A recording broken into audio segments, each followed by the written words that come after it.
Diyan oh. Ka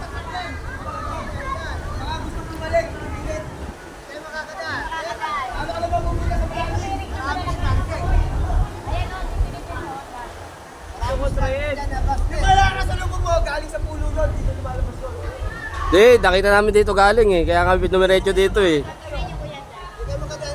Diskarte ng driver namin yan, boss. Oo, wag nyo nang kontrahin. 48 hours na nga kami sa unahan eh. Kaya yan.